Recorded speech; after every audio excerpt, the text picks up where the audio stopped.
ఆశాబిందు గారు చెప్పండి, నీట్ అది టోటల్గా పరీక్షా పత్రంలో ఎలా అయితే అవకతవకలు జరిగాయో దానికి కేంద్ర విద్యాశాఖ మంత్రి ధర్మేంద్ర ప్రధాన్ రాజీనామా చేశాడు. అలాగే ఇక్కడ ఆంధ్రప్రదేశ్లో కూడా మెగా డిఎస్సికి సంబంధించి అలాంటి అవకతవకలే జరిగాయి. కాబట్టి దానికి నైతిక బాధ్యత వహిస్తూ విద్యాశాఖ మంత్రి లోకేష్ రాజీనామా చేయాలని వైఎస్ఆర్సీపీ డిమాండ్ చేస్తోంది. అయితే దీన్ని ఎలా చూడాలి? ఎందుకంటే ఇక్కడ కూడా నిజంగా అవకతవకలు జరిగాయా? టీడీపీ ఏమంటుంది దీనిపై? ఇది అసలు నీట్కి డిఎస్సికి మనకు లింక్ ఏమన్నా ఉందా సార్? మనం క్లియర్ గా చెప్పింది అని సెంట్రల్ గవర్నమెంట్ ఒప్పుకుంది కాబట్టి క్యాన్సిల్ చేసింది కూడా సెంట్రల్ గవర్నమెంట్.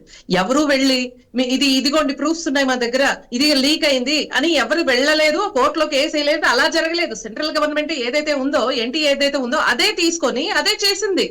కానీ డిఎస్సి గురించి ఏదైతే వీళ్ళు ప్రగల్భాలు పలుకుతున్నారో, వీళ్ళు గత 5 ఏళ్లలో ఏ పని చెయ్యకపోగా ఇప్పుడు డిఎస్సి నోటిఫికేషన్ ద్వారా వేశాక 16,000 మంది సెలెక్ట్ అయిన సంవత్సరం తర్వాత బయటికి వచ్చి వీళ్ళకేం పని పాటలేదు కదండి. ఇంకేది అటు అసెంబ్లీకి రారు, మాట్లాడలేరు, ఏం చెప్పలేకపోతున్నారు. కాబట్టి ఏదో ఒక తీసుకోవాలి, బయటికి రాదు. సంవత్సరం తర్వాత వితౌట్ ఎనీ ప్రూఫ్స్. ఇప్పుడు నిజంగా ప్రూఫ్ ఉంటే డెఫినెట్ గా మీరు చెప్పినట్టే మేము ఫాలో అవుతాం, మీరు చెప్పినట్టే దాన్ని క్యాన్సిల్ చేద్దాం. మీ దగ్గర ఏమైనా ప్రూఫ్స్ ఉన్నాయా అంటే అవి లేవు.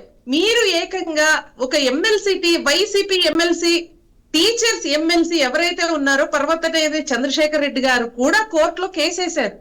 ఏమని కేసేశారు? వీళ్ళు ఏమైనా రద్దు చేసేయండి, పూర్తిగా డిఎస్సిని రద్దు చేయండి, 16,000 మంది ఎవరైతే పోస్టులు ఇచ్చారో వాళ్ళందరినీ రద్దు చేసేయండి అనేసి ఏ టీచర్స్ ద్వారా ఈయన ఒక ఎమ్మెల్సీగా అయ్యారో ఈయనే అది వితౌట్ ఎనీ ప్రూఫ్స్ వెళ్ళి అడిగితే అక్కడ కోర్టు మొట్టికాయలేసి వెనక్కి పంపింది. ఆయనకు తెలుసో లేదో చాలా మంది ఇన్ఫర్మేషన్ కూడా లేదు. ఏమని చెప్తున్నారు? జస్ట్ కేసు వేశారు, డిఎస్సిలో అక్రమాలు జరిగాయని చెప్పడానికి మాత్రం కేసు వేశారు. కానీ క్లియర్ గా ఆయన పిటిషన్ చెక్ చేస్తే ఆయన పిటిషన్ లో పూర్తిగా ఏముంది? రద్దు చేసేయండి డిఎస్సిని, 16,000 మందిని ఎవరైతే ఉన్నారో వాళ్ళందరూ రద్దు చేసేయండి అని చెప్తున్నారు. కానీ ఏమైనా ప్రూఫ్ తీసుకొద్దాం, ఏమైనా నిజంగా జరిగిందా అని ఏమీ లేదు.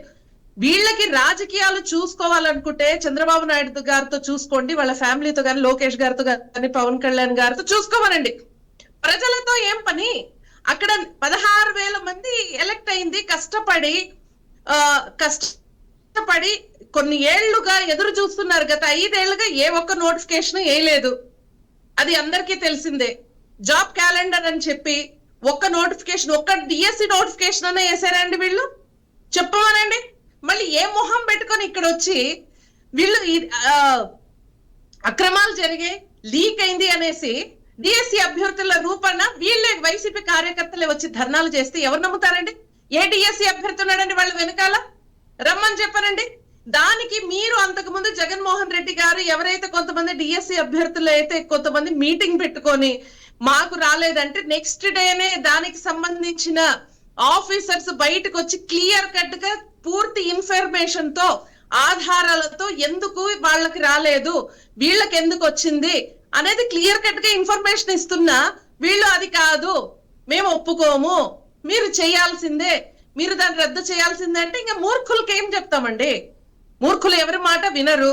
అలాగే ఉంది, కనీసం డిఎస్సి అంటే తెలియదు. ఇలా ఉంది వాళ్ళ పరిస్థితి. వాళ్ళ నోటిఫికేషన్ ఏ ఉద్యోగాలు ఇవ్వరు. గత 5 ఏళ్లలో ఏం చూసామో తెలుసు. అందుకే ప్రజలు ఏం చెప్పారు? మేము మద్యపాన నిషేధం కానీ మేము చెప్పిన 9 నవరత్నాలు ఏదైతే అమలు చేయకపోతే గల్లా బట్టి అడగండి మమ్మల్ని ఓటర్లు అనేసి ఇదే జగన్మోహన్ రెడ్డి గారు చెప్పారు. కాబట్టి కానీ ఆయన పరదాలు పెట్టుకొని తిరిగారు కాబట్టి ఆయన గల్లా దొరకలేదు కాబట్టి 11 సీట్లు కూర్చోబెట్టారు. అది జరిగింది. ప్రజలకి ఎవరికి ఏం చేయాలో, ఎవరికి ఏది చేయగలరో, ఎవరికి ఆ సమర్థత ఉందో తెలుసు కాబట్టి 11 కూర్చోబెట్టారు. ఎవరికి 164 ఎవరికి ఇచ్చారో ప్రతి ఒక్కరికి తెలుసు. మరి మీరు వచ్చి ఎన్ని చేసినా, ఎన్ని ప్రగల్భాలు పలికినా, మీరు రోడ్ల మీదకి వచ్చేసి పొర్లు దండాలు పెట్టినా ప్రజలకి మీ గురించి తెలుసు కాబట్టి 11 నుంచి ఇంకా దిగజార్చకండి.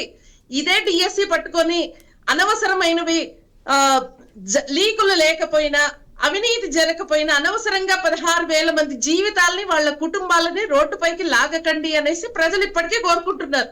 అసలు ఇటువంటి సలహాలు ఎవరిస్తున్నారు అనేది ఇప్పుడు ప్రతి ఒక్కరి ప్రశ్న. అదే చెప్తున్నా, మీరు పొర్లు దండాలు పెట్టినా జరగదు. ఈ సలహాల వల్ల వీళ్ళు బయటకు వచ్చి ఈ పనులు చేస్తే 11 నుంచి ఇంకా దిగజారిపోవాలని చూస్తున్నారంటే చేయండి, నో ప్రాబ్లం. మీకు ఆ హక్కు ఉంది. చంద్రబాబు నాయుడు గారు రాజ్యాంగబద్ధంగా మీకు సెక్యూరిటీ ఇస్తారు, మీరు ఏమైనా చేయొచ్చు, yeah no issues. Yes yeah